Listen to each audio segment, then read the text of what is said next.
हाँ मीरा मिश्रा गोर लगै छी मिथिला। बहुत रास कमेंट आयल छलै जे गौरी पूजेके मंत्र कहिए, तऽ बताबी अहाँ सबके जे अपना सबके जे मिथिलामे गौरी पूजेके मंत्र होइए से सार्वजनिक नहीं कयल जाइए। जहिना गायत्री मंत्र बरुआके कानमे कहल जाइए, तहिना हमसब गौरी मंत्र कनियाँके कानमे कहै छियनि।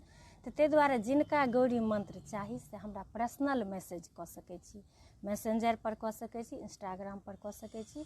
हम निश्चित रूपे अहाँ सबके ओकर जवाब देब और पर्सनलमे हम अहाँ सबके ओ मंत्र हम अहाँ सबके कहब। और जिनका जरूरी रहै वएह टा कमेंट करब, ध्यान राखब, किएकि ई मंत्र अनावश्यक नहीं यूज कयल जाइ छै। और जहिया जिनका जरूरत हैत हम अवेलेबल रहब, किएकि अहाँ सब एतेक रास स्नेह प्यार हमरा दै छी। तऽ ताहि दुआरे एक बेर फेर अहाँ सबके हम कहि दी जे जिनका गौरीके मंत्र चाही से हमरा पर्सनल मैसेज करू, ओतऽ अहाँके भेट जायत। हम क्षमा चाहै छी जे ई गौरी मंत्र सार्वजनिक नहीं कयल जाइ छै।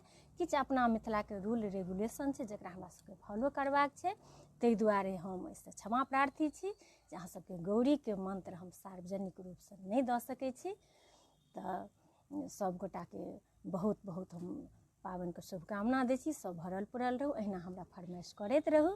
तऽ गौरी मंत्र लेल मिलू हमरासँ पर्सनल मैसेज पर। जय सिया राम, जय मिथिला धाम।